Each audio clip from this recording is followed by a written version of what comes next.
کیا اب 26ویں کے بعد 27ویں یا 28ویں ترمیم پہ کوئی کام ہو رہا ہے؟ کیونکہ سنا یہ تھا کہ کچھ جو چیزیں رہ گئی ہیں، آپ مسکرا رہے ہیں، میں نے تو بڑا سیریس سوال کیا ہے مطلب آپ کے خیال میں ابھی کیا کچھ اور بھی ہے جو آنا باقی ہے؟ فلم ابھی میں ختم نہیں مسرت ہوئی؟ رہا ہوں کہ یہ ایک فیوریٹ ٹاپک بن گیا ہے. کبھی کیا کہتی ہے، کبھی ہم ٹاک شوز پہ بار بار یہ سوال سنتے ہیں. ہماری نظر سے نہ ایسی کوئی چیز گزری ہے، نہ ہمارے سامنے آئی ہے، نہ حکومت نے کوئی ایسی چیز ڈسکس کی ہے ہاں کہ ہم بیٹھ تو کے اس پہ کہیں اور سے تو اسپیکولیشن نہیں کریں. آئے گی، اس کا مطلب ہے مطلب کبھی کبھی ایسا جہاں بھی سے ہوتا ہے بھی نا آئے سر، گی، وزیر قانون بات یہ کہتے ہے ہیں کہ میرے پاس ہمارے آیا نہیں ہے ابھی تک مسودہ. جیسے میں نے اس کا جواب پہلے ہی دے دیا کہ بھئی جو بھی آنا ہے وہ سامنے سب کے آئے اچھا اور اس پہ بحث اوپنلی ہو، اور اس کے بعد جو بھی فیصلہ ہوتا ہے وہ ہو جائے. نبید قمر صاحب بہت شکریہ سر، آپ بڑے عرصے کے بعد پروگرام میں شامل ہو رہے ہیں.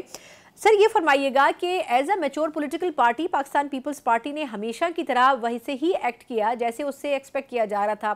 26ویں ترمیم میں حکومت سے زیادہ بڑھ کے کام کیا. آپ کے خیال میں جو ٹارگٹ تھا حکومت اور اتحادیوں کا وہ اچیو ہو سکا ہے اس ترمیم میں؟ بسم اللہ الرحمن الرحیم. میرا خیال ہے کہ جو سلسلہ تھا جو شروع ہوا ایک ایسے مسودے سے جو کہ شاید کسی کو بھی قابل قبول نہیں ہوتا، اور پیپلز پارٹی نے حد الامکان کوشش کی دو چیزوں کی. ایک تو یہ کہ جتنے حد تک ضروری ہے وہ کام کیا جائے، اس سے زیادہ بڑھ کے اوور زیلیس قسم کا کام نہ کیا جائے. اور دوسرا یہ کہ اس کا جو طریقہ کار ہے، جو سیاسی جمہوری ہوتا ہے کہ پولیٹیکل پارٹیز کی مشاورت کے بعد جو ہے ان کو آن بورڈ لے کے جتنے بھی ہو سکیں. اب ظاہر ہے کہ کچھ ایسے پارٹیز ہیں جو شاید کچھ بھی آپ کر لیں نہیں جوائن کرتی، لیکن بائی اینڈ لارج 2/3 میجورٹی جو آئی وہ تمام پولیٹیکل پارٹیز کے نمبرز کے ساتھ آئی، نہ کہ جو اپوزیشن کی پارٹیز ہیں ان میں توڑ پھوڑ کر کے اور خرید و فروخت کر کے یہ ترمیم پاس کی جاتی، کیونکہ وہ ترمیم پائیدار بھی نہیں ہوتی اور اس کے علاوہ بھی اس میں اور بھی خرابیاں ہوتی ہیں، اور اس کا جو فال آؤٹ ہوتا اس کی امپلیمنٹیشن میں وہ بھی مشکل ہوتا اس کو سنبھالنا.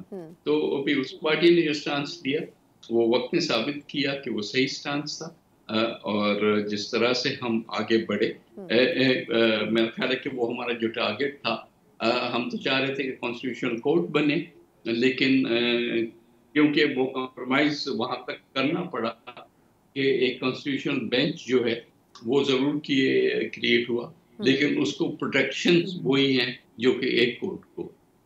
ٹھیک. اچھا اب سر میں کانسٹیٹیوشنل بینچز پہ تو بعد میں آتی ہوں، لیکن یہ بتائیے گا کہ اب یہ کہا گیا کہ کچھ چیزیں ہیں جو کہ پیپلز پارٹی اور جے یو آئی فے نے نکلوا دی، جیسے کانسٹیٹیوشنل کورٹ کا قیام تھا، یا پھر 9 مئی کے حوالے سے ملٹری کورٹس کے حوالے سے کچھ پاورز کی بات کی گئی تھی اور اس قسم کی کچھ دیگر چیزیں. لیکن یہ جو بعد میں ہم نے دیکھا کہ بلز کی صورت میں ایک کے بعد ایک چیزیں آتی رہیں مختلف اور اہم ترین ایشوز کے اوپر، اس پر پیپلز پارٹی کی کوئی کنسنٹ لی گئی یا ان سے بات کی گئی؟ کیونکہ یہ بھی کہا گیا کہ ان بلز کے اوپر بھی کوئی بہت زیادہ مشاورت نہیں ہوئی، ایون حکومت کے اندر بھی. نہیں، میرا خیال ہے کہ پھر سے میں یہ کہوں گا کہ اگر طریقہ کار بہتر اپنایا جائے تو وہی چیزیں جو ہیں اچیو ہو جاتی ہیں. سیاست کا کام ہی یہ ہوتا ہے، it's art of the possible. آپ بیٹھتے ہیں، بات چیت کرتے ہیں، کچھ چیزیں ہوتی ہیں، کچھ چیزیں نہیں ہو سکتی، اور اس کے مطابق چیزوں کو آگے بڑھانا پڑتا ہے. تو اس لحاظ سے مثلاً ایک وہ انٹیریئر منسٹری کا بل ہے جو فلوٹ کر رہے ہیں، پیپلز پارٹی کا موقف یہ ہے اس وقت بھی کہ بھئی پروسیس کو آپ جو ہے بائی پاس نہ کریں، ہر چیز ایمرجنسی کے طور پہ نہ لائی جائے، اس کو پورا پروسیس ہو جو اسمبلی کا پروسیجر ہوتا ہے، اسٹینڈنگ کمیٹیز کو بھیج کے وہاں، کیونکہ ایک ایک نوک پلک ٹھیک کرنا جو ہے نا وہ کمیٹی لیول پہ ہوتا ہے. یہ کوئی بھی عقل کل نہیں ہوتا جو کہ آ کے ایک بل ہاتھ میں پکڑا دے کہ ابھی فوراً پاس کر کے دے. تو ہم نے اب اس پہ کافی زور دے کے حکومت سے کہا ہے کہ آئندہ آپ کے کسی ایسے بل کو جس کو نہ پڑھا گیا ہو، نہ سرکولیٹ ہوا ہو، نہ کمیٹی میں گیا ہو، ہم اس کا ساتھ نہیں دیں گے. سو آئی ہوپ کہ یہ میسج جو ہے وہ لاؤڈ اینڈ کلیئر وہاں تک